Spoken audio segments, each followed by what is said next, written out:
Hello, everybody. Welcome back to the latest episode of the Rugby Bunker. That's right. That is Charlie Morgan. He's back again. Cannot keep him away from the podcast. Charlie, how are you? Very well, mate. Love to see you.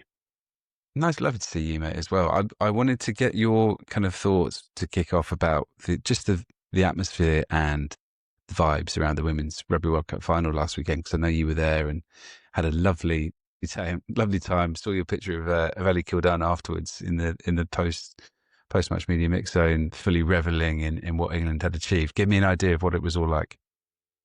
Oh, just a thoroughly uplifting occasion, and it's not even. It took their appearances. They've appeared at Twickenham, as Amy Kane said in the build-up. They're now familiar with Twickenham, having played there more and more, and having brought bigger and bigger crowds. Playing in standalone fixtures there. It took that to another level. Seeing the amount of people that were lining their arrival from the bus and their walk through the gates to the changing room, and it was interesting to hear the players talk about that afterwards as a really emotional moment, and a moment where they really had to keep themselves in check, sort of almost more so than anything that went on in the game. There was definitely a sense that at the time that they were going to have to do that, because it was amazing.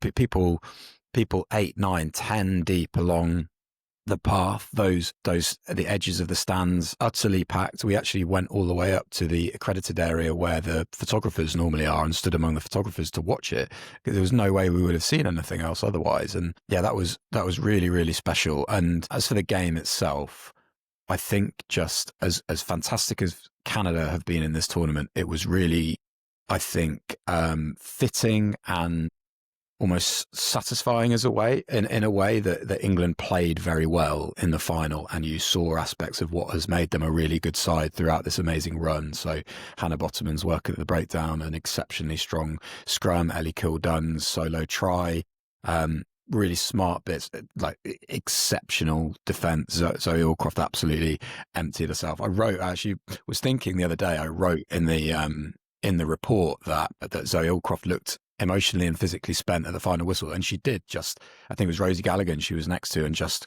was basically knees weak, collapsed into her arm. But then since then, seen via social media that Zoe Allcroft has gone on the tear and has had a little bit of energy left for the celebrations. Well, a lot of energy left for the celebrations, which kind of is very fitting as well, because she's just a relentless operator on the pitch, and clearly has taken the same approach to the celebrations, which is cool.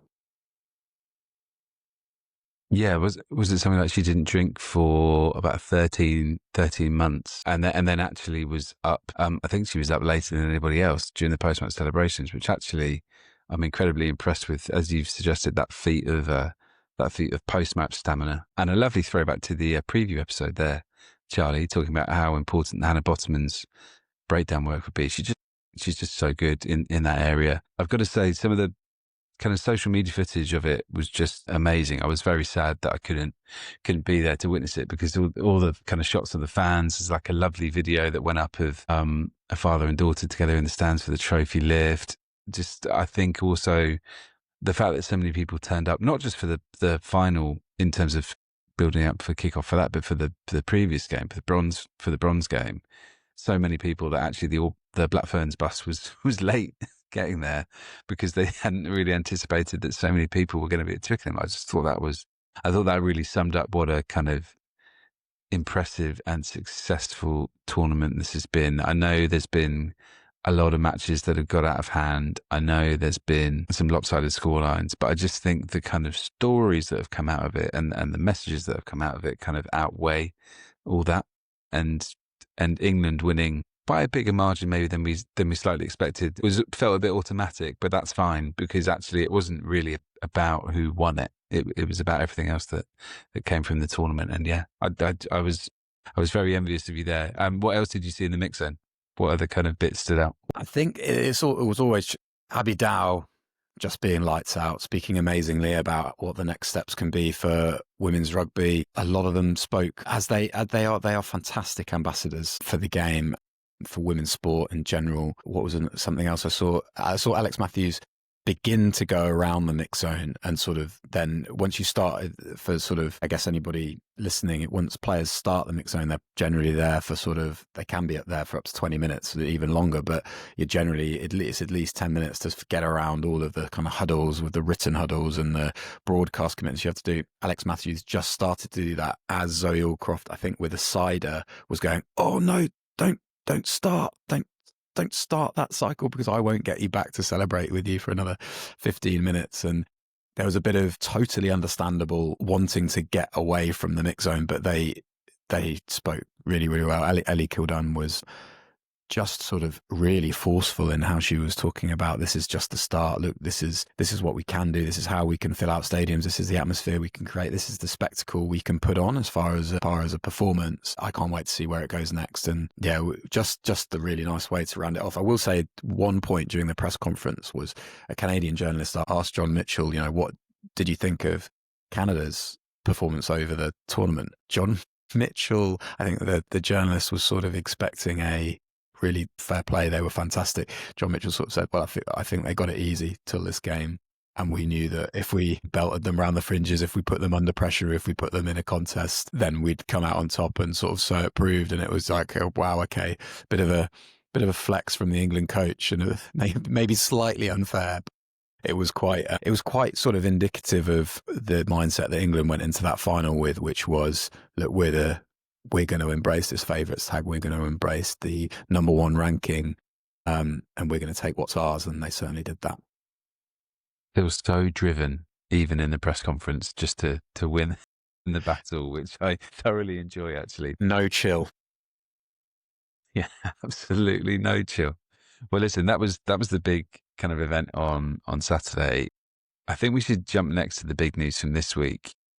We're recording this on Thursday, so on Wednesday, Charlie broke the story on the Telegraph that Steve Diamond had left Newcastle Red Bulls after just one league game into the season. I've been sort of trying to think about for the last 24 hours how it's kind of played out, and I think you summed it up best in a kind of comment piece you wrote alongside the news story.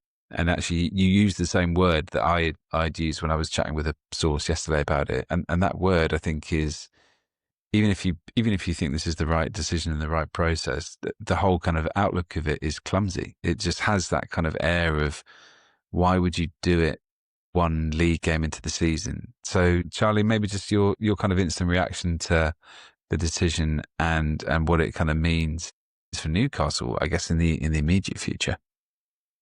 Well, I think it's potentially a step back to go forwards, and forwards by a long way. I think there are lots of strands to this, and I think let's start with Steve Diamond. And I think the one thing that Red Bull could have done, which might have been a cleaner way of doing things, and it was certainly seemed to be an option, because I'm not sure Steve Diamond, was he a fantastic fit for how they're going to run things? It looked like a very interesting dynamic, didn't it, from the start? And I wondered whether they would move on straight away. What they did was give Steve Diamond, who is fantastic at this, a chance to galvanise a squad that was threadbare. They'd lost a lot of players over the summer, and then allow Steve Diamond to do what is a great strength of his and dive into a skinny market and assemble a squad that is going to be more competitive than what was left at the back end of last season and over the summer as more and more players left. Now, to let him go on for, and when I went up there last week, it really did feel more and more difficult to divorce Steve Diamond from the project, because he was fully involved with the project. He was delegating things to coaches. He was looking, and crucially, and perhaps more crucially, he was looking ahead to 26, 27 and what recruits he could make, and ambitious recruits as well. He's worked with a lot of England internationals, guys like Finn Smith, guys like Curtis Langdon. He was thinking about bringing back ex-Newcastle players to bolster the squad. And I thought that it would have been fairer and fair, and what's fair and what's harsh is just not, this is professional sport, it's ruthless. But I thought it maybe would have been, I wondered whether Steve Diamond would get this first recruitment cycle and a chance to see how he could bolster the squad. And then if they wanted to strengthen the coaching department under him, then maybe that would have been the option. And speaking to Steve himself last week, he seemed prepared for that to happen. And he also seemed sort of totally aware that at any point Red Bull could go thanks but no thanks, which turned out to be the case earlier this week. I think you can at once think that this is very harsh on Steve Diamond and that Steve Diamond deserved better. And I think at the same time, you can think that these are steps that are going to bolster Newcastle for the future and for the long-term future. So someone like John Fletcher coming in as head of, I think his official job title would be Academies and Pathways Director. He is best known for just being a prolific, really personable coach with the England age grade sides until he was sort of cut from that role in 2018, and he joined the Scottish Rugby Union. I think if the timing is odd because of where the league game is, but if you delve a little deeper and think about the recruitment cycle and how clubs are now starting to talk to players ahead of next season, and this is now a really important time to get right, it's whether they gave Diamond a go at doing that, which there would have been merit in, or they said, well, we're going to make sure that these are long-term decisions at the top of the organisation and that they're going to be the ones in charge of this recruitment and making the decisions. And why it's drastic is that Steve Diamond was thinking ahead, thinking ahead to 2026, and I'm told talking to coaches and sort of sounding out agents of players about that time. So to sort of cut that off, you just worry whether they lose impetus in a couple of ways, both on the pitch, because I think Steve Diamond was pretty popular among the playing group and he'd galvanised that playing group well. So there's, in the immediate term under Alan Dickens, can they maintain impetus and keep sort of improving on and sort of delivering what they're working on in training, and then off the pitch, can they maintain impetus with a really, really important recruitment drive with new people at the top? That's all very well summed up, Charlie. I think there's the elements of it that fascinate me. The John Fletcher appointment, I think, is great, and it was Anthony Watson who's sort of experienced working alongside John Fletcher. John Fletcher was a key person in Anthony Watson's development, who said that is kind of one of the kind of best signings and appointments that Red Bull will make in terms of this operation. That bit makes a lot of sense. It's the kind of the way they've split all these roles into different kind of categories. So you've now got a managing director, you've now got other titles as well. I just think that setup I'm less sure about, I think, and I appreciate why they've done that. They've tried to make it less about Diamond, but in general, just this kind of new setup is, I'm intrigued why this wasn't already in place before the start of the season. I don't think doing it now after one game is the cleanest way of operating a model. And there's just been a few kind of things with Red Bull over the summer, right, where we've questioned how this project is sort of being processed and signed off, especially in terms of the rebrand. Like we spoke about this a lot, like why is it taking so long to align a new logo and a new name and a new website, and the kind of the way that so many boxes had to be ticked in that exercise to seemingly get that over the line. Now you've got this huge kind of reshuffle, one league game into the season. I'd be fascinated to know what the kind of players who are joining Newcastle next season will make of this, and whether they were kind of given assurances or an idea that, you know, this kind of change might happen, because we don't know that at the moment. I just feel it creates a lot of questions and a lot of doubt, doesn't it? I think so. I think that was always inevitable, and this is going to be a period of, it's really exciting, a really exciting period of renewal for Newcastle, but it's also a seriously disruptive period, and that's what I wanted to kind of delve into, I guess, when I went up there, is how does this feel? Talking to a few players, Max Clark was an absolute star. He started at 12 against Saracens and is going to be quite prominent this season, but he was sort of saying, well, I'm actually quite up for, I'm pretty sure I'll respond well to this year when a lot of people are on 1-year deals and essentially playing in the shop window, playing for their future. And Steve Diamond was sort of leaning into that as well. Another kind of example of how Steve Diamond was sort of thinking ahead was that over the next 6 weeks, he was saying it was, and to just go back to this timing thing, I think that has to be the thinking from, we won't know really, I don't think, the thinking of the guys behind Red Bull, because we keep sort of hearing that they want to work in the shadows and they want to sort of be understated about how they do it. But the break seemed to be, right, the recruitment for this season is done. I think they're looking at potentially bringing in a scrum half on short term cover, but apart from that, they're done for this season. And it was right. Let's look ahead. But Steve Diamond, another big part of that is retention, and Steve Diamond was over the next 6 weeks going to be sitting down and getting a core. I think I'm told of sort of 15, 20 who were going to be staying, and then again, I've been told that was going to be sort of the foundation for the signings to come on top of. And a lot of the new signings, to be honest, I think were going to be sort of frontline first team players. But they're going to have to get that core right very soon, and then look to kick on and make signings very quickly. But you're right, it does. The whole timing of this and the crossover does add to that feeling that I think Red Bull have had to sort of, the moving parts are sort of playing out in real time, aren't they? And it's very hard to make that look slick. What Red Bull certainly deserve credit for is that first selling out, for the first time in 7.5 years against Saracens. That speaks for itself, and that's very exciting, and that's certainly a big tick for them. But yeah, other bits have looked slightly scruffy, slightly clumsy. I need to know what someone like Cameron Neild is thinking. Someone who's literally played for Diamond at Sale and then went to Worcester and had what happened there, and then has now rejoined him at Newcastle for a third go. And obviously Diamond's now gone. Like you say, there's a few players there who are such kind of Steve players, or players kind of moulded into what Steve loves. Someone like Sammy Arnold is another great example, or Tom Gordon, the flanker as well. Just to wrap this up, Charlie, what do we think it means for Diamond long term? Do you think we see him popping up in another role at some point? I certainly wouldn't be surprised if that was the case down the road. I wouldn't be surprised, and I hope so as well. I think I just really enjoy sort of his sort of forthright nature around the league.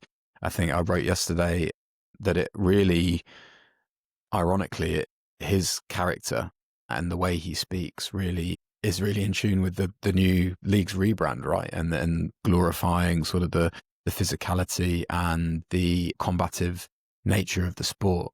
I think we should really just quickly, if we can, get into the Gregor Townsend of it all and his kind of his appointment as a Red Bull advisor. That fascinates me, and it was put to me, it's brought up this whole sort of question of conflicts of interest in coaching, which is so familiar to us, right, as people that covered the Eddie Jones era with England and had his dealings with Suntory and players like Boden Barrett and Samu Karevi, who were big rivals for England, talking about how they were getting nuggets of gold, I think, wasn't it? That was the exact quote. Yep. That they were saying they were getting off Eddie, and somebody put it to me yesterday. Imagine if Steve Borthwick announced that he was indirectly, directly or indirectly, an advisor for Glasgow. It would be weird, and it is weird, and it is jarring. But I have to say that I think Scotland fans potentially have more reason to be to raise eyebrows at it. I think because as much as people might say, oh, well, Newcastle is just going to turn into an unofficial third Scottish franchise, there are checks against that happening with the EQP. With Newcastle having to average 15 EQPs, and with respect, those non-EQP slots aren't going to be players that can't get regular game time at Edinburgh and Glasgow. They're going to set their sights higher than that. So I think generally, and then the other thing to think about is just this general culture of knowledge sharing in professional coaching. That really is a thing, Rival coaches talk all the time. There is the interesting sort of break with Townsend having renewed until 2027 with Scotland. Does that put him in a strong position to step out of that role into the Newcastle role? You would have to say it fits very nicely. But yeah, it's all very exciting. I think it's all of those developments are just more fascinating subplots that are well-meaning as far as improving Newcastle, leveraging their catchment area. They will definitely delve into strengthening the links with the universities in that catchment area as well. And they are kind of they are certainly intent on turning Newcastle into a powerhouse and kind of replicating the comeback stories of Leicester and Bath of recent years. It's just going to be a story that keeps. Yeah, I look forward to Gregor Townsend's first press conference of the autumn with Scotland, when naturally he's going to be asked from lots of different angles about how this is all going to work. It's fascinating. Well done for getting the story, Charlie, as well. And I think in terms of it adds so much intrigue. I'm sure Diamond will be back in some role somewhere at some point. But yeah, that's Newcastle. That's the big news there this week. Let's take a quick pause, and I think we're going to chat some Rugby Championship.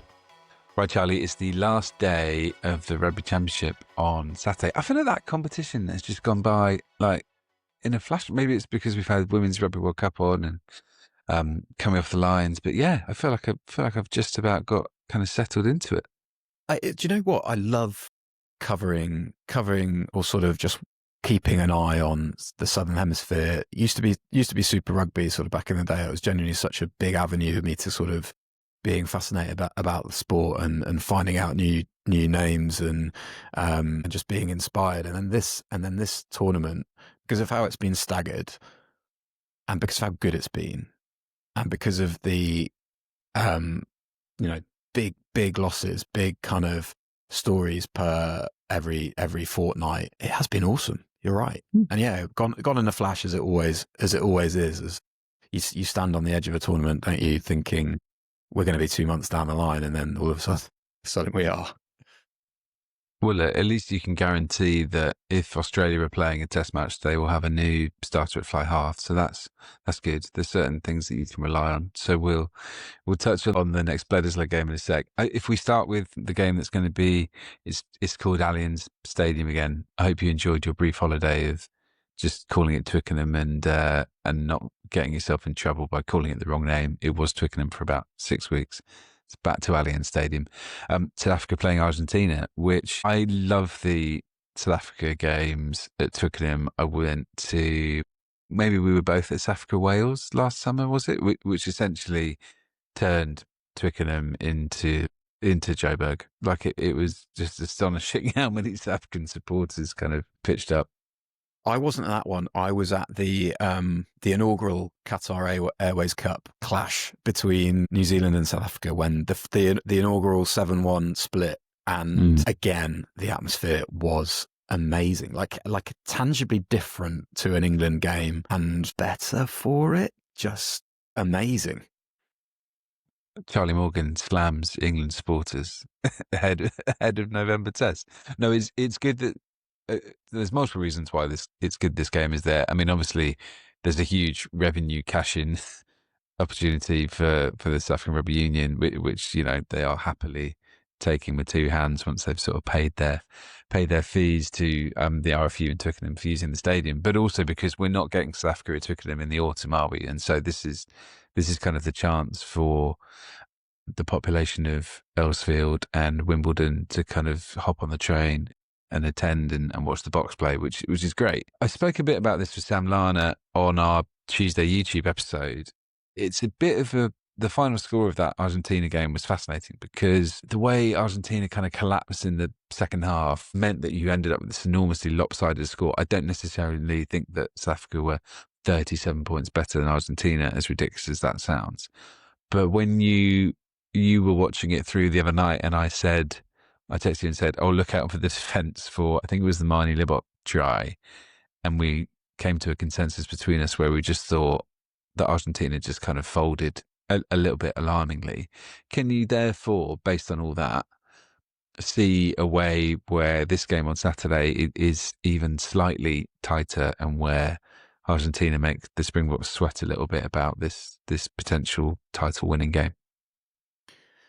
I can. I would almost be surprised if Argentina don't have long periods of ascendancy during the game, partly because of how this tournament's gone with the sort of back-to-backs being one or the other, right? They've been sort of back and forth and the teams seem so evenly matched that that's just been the case. I think you're right. So I watched it the other evening, knowing the score, and then getting more and more surprised that the burst that South Africa had was so short and so violent.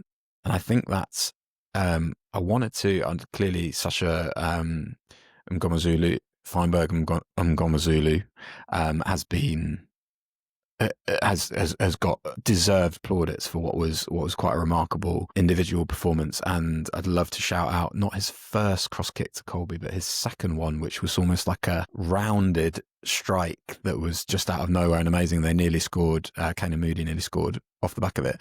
I thought Peter Steph Toy was phenomenal, was as imposing in attack as he has been in defence in some of his bigger games, sort of picking, going around the fringes to keep tempo high. We're used to seeing him as sort of like a focal point out wide, holding width, and he was amazing at that as well. And some of his carrying was amazing. I think what it showed was that, and what we have seen, maybe if we rewind to the first quarter of South Africa's Rugby Championship against Australia, is that they now, with Tony Brown's methods clearly clicking, they can score, they can go 7-14, 21-28 in blink of an eye. You know, they can do that in 15 minutes.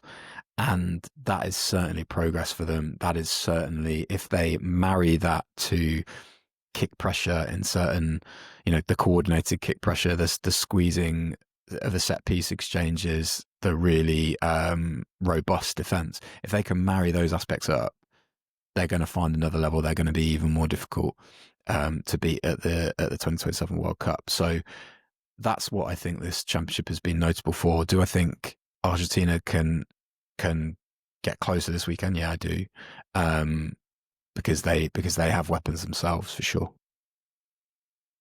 Yeah, they do. And I think that I'm loath to write off a team that has players like Juan Malia and Chocobara's kind of able to cut through defences, and Santi Carreras as well. I do just wonder, and this seems harsh to say because we've seen Argentina pick up big wins and big results. It was kind of the performance that just made me wonder if they have enough physically to live with that Springbok bench, which I thought potentially they might do. And actually, after that game on Saturday in Durban, look, it was a bit of a blowout tap, and there's no necessary guarantee that it's going to be the same again.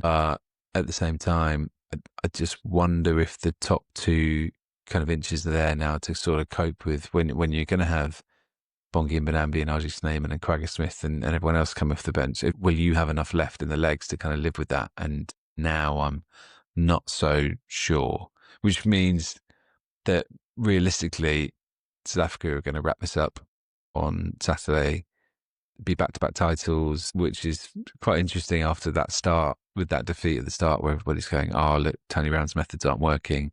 This team has lost its identity, blah, blah, blah, blah. The Eden Park narrow defeat where they were kind of a couple of areas away from history. And look at them now. Like everything worked out, and they've continued to build that attacking template, which we love watching.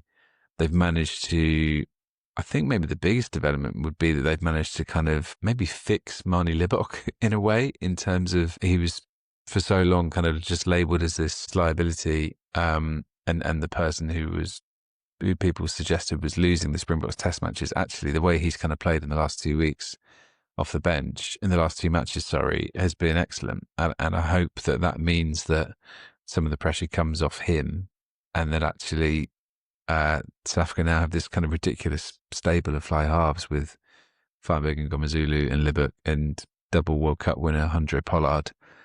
It's not a bad situation to be in, is it? Manny Libbok's a really interesting one to sort of epitomise where they are, and also epitomise the sort of the undulations of how one of these tournaments will go. It's the same with the Six Nations. If you remember, Libbok finished the last Rugby Championship on a high, didn't he, as South Africa thrashed Argentina to take the title. But you're right, at the beginning of this tournament, it felt like it was finally time to sort of cast him aside, given how he'd gone in the first loss to Australia. But even within that game, he'd been, you know, his whippy distribution was kind of really important to how they'd attacked at the start of that game. And he threw an interception, didn't he, to Suli'i. And yeah, and then things started, the questions started that sort of kept coming. I just, yeah, you're right. As far as how the personnel they have, how they've broadened experience, and simultaneously with the help of that sort of roster broadened the way they played, they do look out on their own, I think, and yeah, it certainly will be merited if they go on to as looks likely to take back-to-back titles. So yeah, dealing with just over the course of 80 minutes, there are now, it's not just the depth, it's the way they can pivot to playing a different way, I think. And I think that's absolutely, I go back to something, it was a year ago, when they, just less than a year ago, when they came over to Jersey and we were invited to sort of do a few interviews with them. Razzie Erasmus was quite candid about talking about how Tony Brown's introduction would it wasn't just about the sort of the trick plays, and it wasn't just about enhancing sort of individual skills. It was about South Africa stepping away from being a side that had to win, this is the way Erasmus put it, by leaning on the grey areas of stuff like of refereeing interpretations at the scrum and at the breakdown, and that being clinical in attack, clinical and expansive in attack, that was a way to take the grey area out of it. And they're certainly doing that now. Yeah, absolutely. I just a final point on that evolution was I love what Ethan Hooker has kind of brought to them on the wing, because we've become so used to kind of rapid, slightly diminutive wingers like Colby, and when they've had Fassi out there and Curtly Arrington as well, and now that they've sort of switched the template and added someone who on restarts and on kick chases can get up there, win those aerial battles at 6'4". I think it was his little flicked offload that set up Toy, wasn't it, for one of the tries against Argentina. Like, it's just another little element and wrinkle that they've added into their approach, which I like. It's all, I mean, I think how many other teams would love to be in the position that South Africa are currently in, with their depth and their form and the power they have. Yeah, look, they are currently out on their own. Other Rugby Championship game, Bledisloe 2, I want to say it's in Perth for New Zealand against Australia. Charlie, we the other episode, we were chatting about James Slipper, and we were going, hang on, like the window is open here to potentially go for the caps record if he wants it. Yeah, James Slipper is retiring from tests. This is Saturday is going to be his final test match. What a career. I think a remarkable run. Certainly a career as a front rower, as a test front rower for Slipper, that maybe has lasted a little bit longer than we were expecting at certain points in his career, but remarkable nonetheless. For sure, yeah. And Angus Bell being injured for this last game gives him huge responsibility for this last game. You imagine that he'd have to go 60, and it's gonna give Australia sort of an emotional side to things that they can go after, because he's seemingly a hugely popular kind of member of that squad, and sending him off will be a big motivational factor for them. I think it's really interestingly set up, this game, because and this is the case with every test match, because they're isolated and there's so much on them. But I think whoever loses out of those two, Australia or New Zealand, will be really down in the dumps. I think New Zealand, if they lose, will be more down in the dumps than Australia. But for Australia to finish with a couple of wins from a campaign that has promised a lot, on the back of seeing real resurgence in the Lions series, I think that will be really painful. Bringing back Will Skelton is obviously huge for them, and they brought back Rob Valentini as well, and he's only on the bench, so they've gone. I think that's smart. I think maybe splitting those two up, because we saw in the second Lions test they were phenomenal when they were both on the field, and then that was the not having either of them on the field for sort of that last quarter, kind of, you felt that let the Lions back in a little bit. So yeah, I kind of it's our seemingly even higher than a regular test match, because they go into the next campaign, and it really will we really will kind of figure out how they will, what sort of mood they'll be in heading towards the autumns. Will they be optimistic? Will they be sort of down in the dumps and desperate? It's going to be really good. Charlie, what an elite use of down in the dumps. I haven't seen down in the dumps in such a big spot for a long time. Lovely to lovely to see it being used. I'm all for it. In terms of fascinating All Black selection, because they are battered. Like there's so many injuries that they've had to bring in, like new props. You've got a new. You've got first start for Peter Lackey at number 8 from the Canes, which is really interesting. You've got, I think is it a first start as well for Quinn Tupaia as well at centre, who I always really like the look of. I think the link up between him and Geordie Barrett for Roygaard's try last week was awesome. Tupaia just looks like someone who I would, as we often say about certain players, would just hate to have to face in a one-on-one situation. Like he just carries hard and looks horrible. Roygaard's return.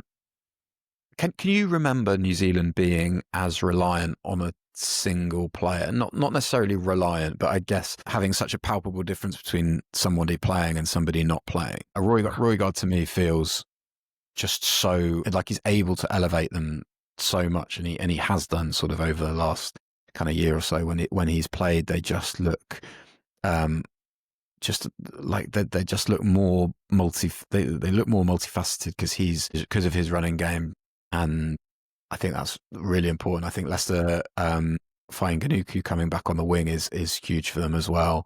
I think he was outstanding at the last World Cup, and yeah, the kind of the real threat of Australia going 1-1, that would just heap. It feels like it will heap pressure on Robertson and on that group. Yeah, because the pressure hasn't gone right from the record defeat to the South Africa. I think that is when the All Blacks were up 20 points to 3 last week. I thought, okay, if you can take this and go full like retribution on the Wallabies and just, take out all your aggression and build a big score, then maybe people would sort of just view the Springbok game as a bit of a blip. But there's just so many little facets of New Zealand's game at the moment which feel a bit off, like their kind of maul defence, their goal line D, the set piece is not as dominant as we're used to. All those little factors. Kind of think that there's actually a lot of pressure on Damien McKenzie coming back in at 10 with Burden Barrett out to kind of underline how effective he can be and that he can win these kind of test matches, because I feel like certain people still aren't sold on him. Yeah, I'm fascinated by how it's going to play out from an All Blacks perspective. I just feel like there is pressure. There is a sense of slight resignation that they're just not the side that they once were.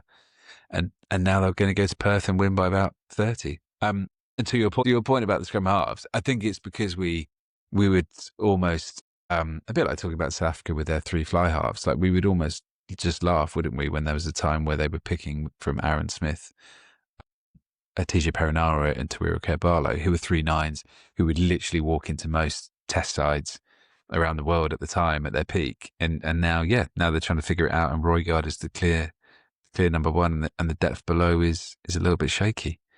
Okay, that's the Rugby Championship. 2 very intriguing games on Saturday. I think let's have a little break and then we can wrap up by chatting about the upcoming PREM Rugby games this weekend. Okay, just to wrap up this episode, let's have a little chat about the PREM Rugby games coming up this weekend. Charlie, it starts with an absolute humdinger on Friday night when Bath host Sale. I am seeing that as a preview of the final. Now, obviously, Bath are without a few people still, namely Finn Russell because of his Lions kind of rest period. Sale won't have Tom Curry because he's injured. But ideally, when we get to the hypothetical final next summer, both will be there and they'll both be full guns blazing. What do you make of the way both teams started their campaign? I know you saw Bath in person and they kind of eventually burned Quins off, didn't they, later on? Yeah, I would say Bath more convincing than Sale, notwithstanding Bath conceding 5 tries, which was kind of a bit jarring, and conceding 3 in the first half, all to 11s. But just the strength of their pack was quite something. We were watching it, sort of the ease with which they went from 22 to try line just so coordinated, so powerful. They've got guys in their pack that don't, I think, get, and it's sort of dumb saying, "Oh, that guy's underrated," because he's clearly not if they're starting big Premiership games. But someone like Josh Bayliss, just an extraordinary athlete who came up with some ridiculous plays and was part of a pack that was dominant mauling exchanges, absolutely brutal in and around the ruck, and they're going to get better from there. They're doing that. Ajomo was your insight on Ajomo as far as his vision and stuff in the off-field review. That was really interesting to hear, because that put a bit of meat on the bones of what we were seeing. Ben Spencer said afterwards, he actually reminds me a bit of Finn Russell. Like he'll go to the line and fizz passes, and it's actually more about me calming him down. It's not about me sort of geeing him up and saying, you can do this, you can excel in an unfamiliar position. He's a very confident guy. He's a bit of swagger about him, and I really, really like that about Jomo. I think Sale eventually got the job done, didn't they? But I actually thought around half time that Gloucester could have made that really sticky in the second half. So Sale deserve credit for coming through that.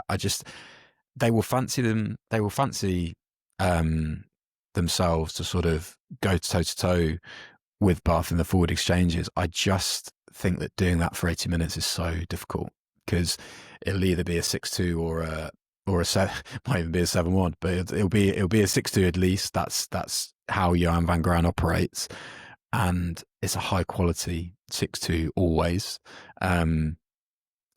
Whoever, even if they are going to be without Thomas du Toit, Will Stewart, they're going to have a lot of very good forwards that they'll be able to put on the park and be able to squeeze. So I think it would be very impressive if Sale managed to get anything out of the game, to be honest. But doing that will really set them up for a season, both confidence wise and the fact that they've getting something out of a trip to the Rec. Every point is really going to be really important to them in that scramble for top 4. Yeah, and so much for them hinges on George Ford and the way. I chatted to a source connected with Gloucester just about what they'd sort of made of how that second half unravelled, and they just emphasised that Ford literally just didn't let Gloucester out their half. I think when you finish with, if you can keep an opponent like Sale did with Gloucester, if you can keep an opponent to 36% territory overall when you've been trailing at half time, that's a pretty impressive template for you to then build off and get a win. And so Ford's tactical kicking and his control is just, this isn't anything new for anyone who's watched Ford play over the past decade, but it's just so important for Sale that he kind of, how he sort of manages that. Yeah, look, Gloucester scrum, as soon as you saw the lineups, you thought, that's going to be trouble, because they're effectively down to like 4th, 5th choice Loosehead, 3rd choice hooker. Like that's danger bells. And eventually that kind of played out. So that wasn't really a shock, which is why it's going to be more interesting to see how this Sale front row gets on this week, and excited to see how Nathan Jabrulu goes. I think it was Alex Sanderson at the Prem launch who described him as the most powerful thing he'd seen on 2 legs, which is a quote I adore. And actually, I know that you've had a bit of a chat with him this week, haven't you, as well? Oh, that's an excellent quote. Yeah, no, I did. I saw that article should be going live. If it's not live when this recording comes out, it'll be very soon after that. He was really 22 years old, has made a big decision to move from Harlequins. He spoke about that. He spoke about not wanting to wait, appreciating that some people would have seen him as impatient for leaving Harlequins when he had one start. He was saying sort of the mechanics of, and this goes right back to what we were talking about with Newcastle and Steve Diamond and the recruitment cycle. He made the decision to leave Harlequins in October. So after that first block of games in which he got one start against Newcastle and went really well, and he was so interesting and so honest about staying at Harlequins for the rest of that season, and how he got an England A call-up, which felt like vindication of him already having decided to go to Sale. And then actually so I watched him in the last game of the regular season. He came off the bench for Quins against Bristol, and he just looked different. Like he just is carrying he looked massive, and he carved Bristol apart 2 or 3 times. And it was really eye-opening. Gloucester gave Sale the front, didn't they, of the line out? And I think he got 15 out of 15 throws. There wasn't much pressure on a lot of those throws, but he's clearly aware that he needs to knuckle down on the nuts and bolts. And he's got Dorian West and Neil Briggs at Sale, so two ex-hookers who'll really help him with that. But what we'll see from him in the loose, he was really good as well on just unashamedly loving contact, loving, and not just carrying. He said, although so I'll go back to his carrying, but not just carrying, but also tackling, clearing out. I think one of his quotes was, why wouldn't you enjoy the opportunity to legally end someone or something like that? I thought, yeah, please, please, please. That again, very, very Prem rebound. But to go back to his carrying, another thing Alex Sanderson has said about him is that he's one of the very best carriers that Sanderson has worked with. And I think I made this point last week, if you think that Sanderson has worked with the Vunipola brothers, the Dupree brothers, that's high praise. Yeah, that's massive high praise. Oh, look, I'm fascinated by that game on Friday. I do think that headlines the weekend, but there's don't worry, Charlie, there's spicy little subplots all over this kind of slate of games, because if I'm Newcastle, I would have circled that Exeter game, even away from home, as one in this initial block. I think they face Quins as well, don't they? But I can't remember if they go there or if they host them. I would have circled that Exeter game as one that they have to kind of win to get this new regime lifting off. And now it's an even newer regime, so the even more refreshed regime. They can get a win at Exeter, that's huge. Equally, Exeter will be thinking, if we're going to make ourselves a dominant force again, we have to put Newcastle away with a bonus point win. So there's pressure on both teams there for equal reasons. You're going to be at Mattioli Woods, Welford Road. Check is in the post for Leicester against Harlequins. Two teams who obviously lost last week. Jeff Parling would love to kick off his sort of first game as head coach with a win. What are your thoughts about that before you make the trip? Yeah, a bit of a rebound game for both, right? Leicester started well against Bristol before fading, as did Quins against Bath. So an early one that feels like there's a lot on it. When we did our predictions, we sort of expect Leicester to be higher up the table than Quins, I think, but they're going to have to show something. And I think Jeff Parling's probably going to certainly want to, start sort of stringing wins together just as a confidence side, because with this being his first sort of head coach gig, I think that those early sorts of settlers are very important. There's enough, I think, to show from that Bristol game to be sort of encouraged about. Emma Curiglione was amazing again, just keeps going from strength to strength, seemingly. Orlando Bailey had nice kind of assured touches at fly half. They're going to need him, as we mentioned last week, we're going to need him to sort of be to settle too. So yeah, it feels like a lot on it for both sides. For Quins, even in defeat against Bath, they were overwhelmed sort of in the tight exchanges, as I've said, encouraging aspects for them too. Jack Kenningham looked good. Alex Donbrandt looked good. Sort of Alex Donbrandt just being out of the England setup. He's been in and out a lot, but out of this last training camp, but looked really sharp, So I was on Harlequin's press call in the week, and Jason Gilmore was really impressive. So he spoke really well. He's come in to sort of, since Danny Wilson's departure, he's signed a 12-month contract to sort of be their head coach while the sort of powers that be at that club figure out whether they want to go in a different direction or keep hold of him. So I think there's a lot to like about them. And we'll see. An away win would be hugely important for them. I can see Tigers sort of having enough though. Yeah, I think I'm in a similar boat to you there. Bristol's trip to Saracens fascinates me because we spoke about Tom Jordan loving playing at fly half, and he's about to do a lot more of it with AJ McGinty suffering this Achilles injury to sort of kick off the season. He only lasted 13 minutes against Leicester, and it just shows you can talk so much before the season starts about how teams are going to shape up and the plans that they're going to have and how well this kind of AJ McGinty, Tom Jordan tandem is going to work for Bristol. And then 30 minutes into the first league game of the season, one of your players does his Achilles and you're left kind of rebuilding, and Tom Jordan will certainly now get the keys to the car at fly half and how they kind of rebuild. There were going to be periods where Tom Jordan played a lot of 10 this season, so it's not like it's totally out of the blue, but obviously their focus was to have AJ McGinty at 10, Tom Jordan at 15, have them or inside centre, have them dovetailing. Yeah, that's tough. That's a tough blow for Pat Lam and his side. Very interesting to see whether and how they recruit with injury dispensation, because they've got 400 grand as part of the salary cap rules to do that. Last season, when McGinty got injured again, or previously, they brought in Harry Byrne, and that went pretty well. They got a really good sort of fit.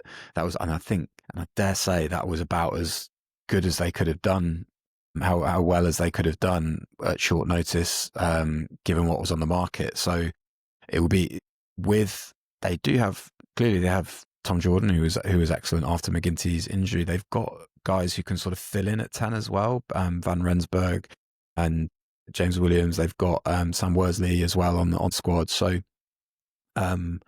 yeah, they have the salary, within the salary cap rules, they can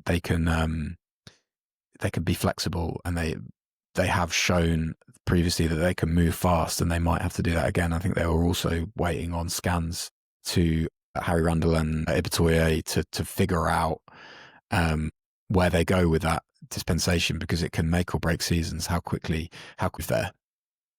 Yeah, they're a couple of pesky hamstrings, aren't they? Which is always a bit of a pain. What's Richie Mwanga up to? Does he fancy a short, cheap stint in the West Country, just for a few games? I mean, you know, I would love that. How good would that be?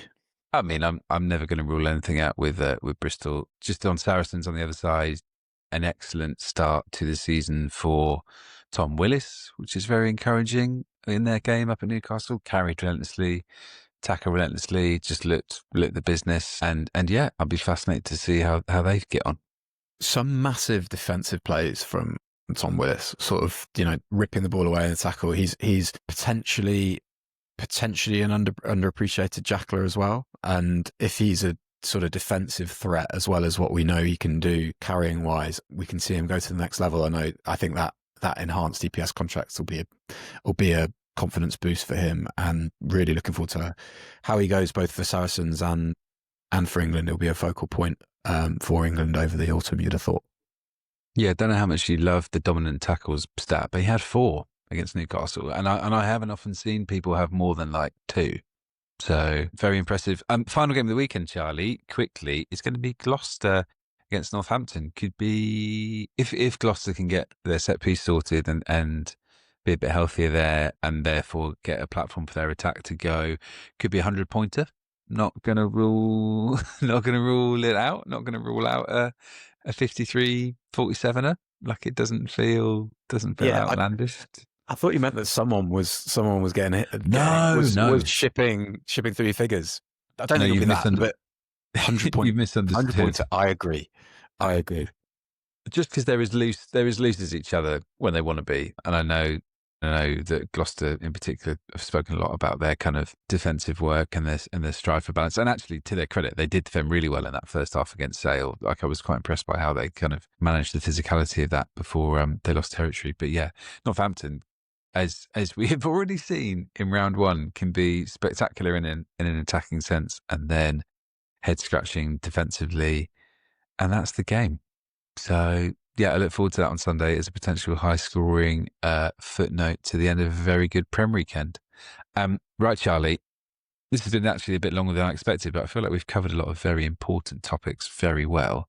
To finish off, we're going to have a final bit of Name That Player. Now, last week, it was the 3-time Worcester player with stints at Gloucester, Exeter and Zebri. That player was, Charlie. Matt Kvezic. It was Matt Kvezic. Very good. Now, I haven't actually told you who this week's Name That Player is. So I'll be intrigued to see if you guess who it is when I start reading it out. So 2000 to 2008 at Leicester Tigers, 2008 to 2010 at Montpellier, 2010 to 2012 at Harlequins, played for England between 2003 and 2005, and also had 1 cap for the Lions in 2005 as well. Something for you to just think about on your drive to your Premiership match this weekend, Charlie. You can ponder that and think that over, but we'll reveal it next week. I've got it, mate. The Montpellier, the Montpellier stint threw me a little bit, but I think I've got it. That's That's immensely disappointing. And on that high note, Charlie, lovely to have you back. Nice to see you, mate. And have a good weekend. And thank you, everybody, for all your support for the podcast so far. Please keep subscribing and sharing and letting us know what you think of it. And yeah, we'll be back soon.